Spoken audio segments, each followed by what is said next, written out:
ஒரு பெரிய ஒரு விஷயம் நம்ம சினிமா இண்டஸ்ட்ரிக்குள்ள நடந்துட்டு இருக்கு. அது வந்து இந்த படத்த தாண்டுன விஷயம். ஆனா சினிமா சம்மந்தப்பட்ட விஷயம் தான். இத தவிர வேற எதையும் நம்ம பேச போறதில்ல நான் இந்த இடத்துல. என்னன்னா, ஒரு குறிப்பிட்ட தேதி சொல்லி அந்த தேதி வரைக்கும் எல்லா ஷூட்டிங்கும் முடிக்கணும். அதுக்கப்புறம் வந்து ஒரு குறிப்பிட்ட தேதி சொல்லியிருக்காங்க. அந்த தேதிக்கு அப்புறம் எந்த படமும் பூஜை போடக்கூடாதுன்னு சொல்லியிருக்காங்க. இதெல்லாம் வந்து கண்டிப்பா நடக்கிற விஷயம் கிடையாது. அவங்க அது காரணம் சொல்ற காரணம் வந்து பாத்தீங்கன்னா, நடிகர்கள் மற்றும் தொழில்நுட்ப கலைஞர்களுடைய கட்டுக்கடங்காத சம்பளம் அப்படின்னு சொல்றாங்க. 2 ரூபாய்க்கும் இட்லி விக்குது, 50 ரூபாய்க்கும் இட்லி விக்குது. எந்த கடையில இட்லி வாங்கி சாப்பிடணுங்கிறது நான் தான் முடிவு பண்ணணும். சும்மாவும் இட்லி கிடைக்கும். சரியா? நீங்களா முடிவு பண்ணி தான் அதெல்லாம் பண்றீங்க. பண்ணிட்டு எல்லார் மேலேயும் பழி போடுறீங்க. இது ஒரு பெரிய தவறான செயல். அதுக்கப்புறம் நான் ஒரு விஷயம் சொல்றேன். நான் வந்து நடிகர். இந்த மாதிரி நிறைய பேர் இருக்காங்க. ஒரு கேட்டகரி, ஒவ்வொரு கேட்டகரி இருக்கு. ஒரு கேட்டகரி வந்து இவ்வளவுதான் சம்பளம் வாங்கணும் அப்படின்னு ஒரு ஃபிக்ஸ் இருக்கு.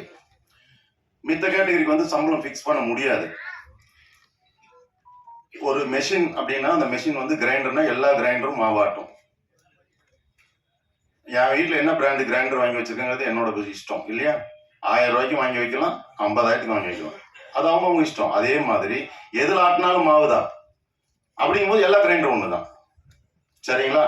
அப்போ ஒரு கேட்டகரி பீப்புள் அந்த ஒர்க்கை வந்து நீங்க சம்பளம் ஃபிக்ஸ் பண்ணலாம். ஒரு கேட்டகரி பீப்புளுக்கு சம்பளம் ஃபிக்ஸ் பண்ண முடியாது.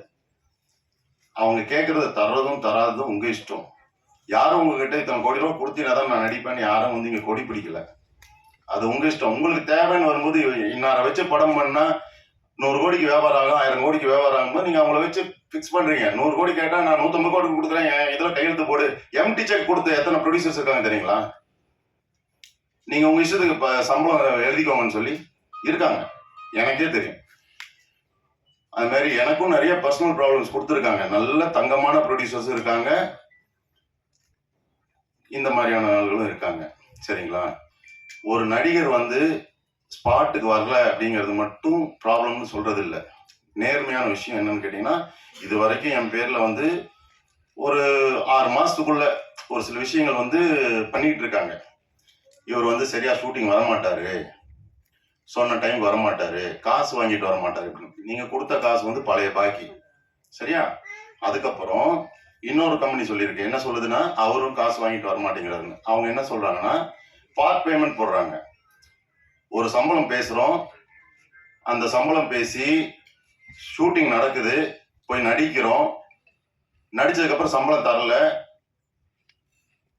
இந்த இடத்துல நான் வந்து நல்லவன் நான் சொல்ல விரும்பல. இருந்தாலும் இது சொல்றக்கூடிய சூழ்நிலை வரனால சொல்றேன். 1 லட்ச ரூபா வாங்கி ஒருத்தருக்கு ஹார்ட் ஆபரேஷனுக்கு நான் கொடுக்குறேன்னு சொல்லியிருக்கேன். ஹார்ட் ஆபரேஷன் முக்கியமா இல்லையா? நீ படம் எடுக்கிறத விட ரொம்ப முக்கியம் அது. ஒரு உயிர். நான் கமிட் பண்ணியிருக்கேன். எனக்கு வர வேண்டிய காசை வாங்கி நான் உங்களுக்கு தரேன், நீங்க போய் அட்மிட் ஆகுங்கன்னு சொல்லிட்டேன். அவங்க அட்மிட் ஆயிட்டாங்க. இவங்க பணம் தரல. 3 நாளா தொடர்ந்து எங்கெங்கெல்லாம் இவங்க ஷூட்டிங் எடுக்கிறாலும் பின்னாடியே நாய் மாதிரி நான் போறேன்.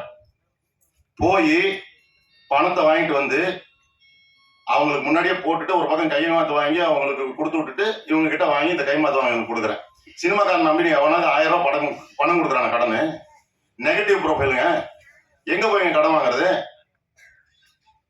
வாங்கிட்டு போய் கையில காலில் உழுந்து கொண்டு போய் கொடுத்துட்டு அந்த நாளுக்கு ஹார்ட் ஆபரேஷன் பண்ணிட்டு இருக்காங்க. அந்த மனுஷன் வாழ்றான் உயிரோட. இவங்க கிட்ட காசு வாங்குறதுக்கு நான் நாய் மாதிரி தெரியறேன். அன்னைக்கே நான் சொல்றேன், எப்பா இங்க கேமரா இருக்கு, ஷூட்டிங் ஸ்பாட்ல தான் நான் வாங்குறேன். செத்து போன மாதிரி நடிச்சிருக்க, காஸ்டியூம் வச்சிருக்கீங்க வண்டியில, செத்து போன மாதிரி நடிச்சா எடுத்துக்கோ, நான் வரமாட்டேன் ஷூட்டிங்னு சொல்லிட்டு தான் வரேன். அடுத்த டேட் கேட்கட்ட தரமாட்டேன்னு சொல்றேன். அதுக்கப்புறம் 6 மாசம் கழிச்சு டேட் கேட்கறாங்க. சரி, நம்ம இந்த தொழில தான் இருக்கிறோம், தொழிலை நேசிக்கணும். நான் என் தொழிலை நேசிக்கிறேன், நன்றி விசுவாசமா இருக்கிறேன், நான் வந்து நடிச்சு தரேன், பரவாயில்ல. ஆனா தேதி கன்ஃபார்ம் பண்றதுக்கு முன்னாடி எனக்கு அந்த பேமெண்ட் என்னவோ அந்த பேமெண்ட்டை கொடுத்துருங்க, நான் வந்து நடிச்சு தரேன், தேதிக்கெல்லாம் கன்ஃபார்ம் பண்ணி தரேன் சொல்றேன். தரவே இல்லைங்க. நைட்டு 12:20க்கு பார்த்து பேமெண்ட் போடுறாங்க. காலையில 7 மணிக்கு ஷூட்டிங் ஸ்பாட்டுன்றாங்க. எப்படிங்க வர முடியும்? ஒரு நடிகர் என்ன உங்க வீட்டுல வேலைக்காரனா, உங்க வீட்டுல வாட்ச்மேனா, அங்கேயே தான் உட்காந்துருப்பா, சரி இழுத்துட்டு போயிடலாம்னு சொல்றதுக்கு 1000 வேலை இருக்கும்ல. வரலன்னு சொல்லிட்டு நீங்க ரெட் கார்டு கொடுக்குறீங்க எனக்கு. நீங்க யாருங்க எனக்கு ரெட் கார்டு கொடுக்குறதுக்கு? கன்சியூமர் கோர்ட் போனா கம்பி எழுவீங்க.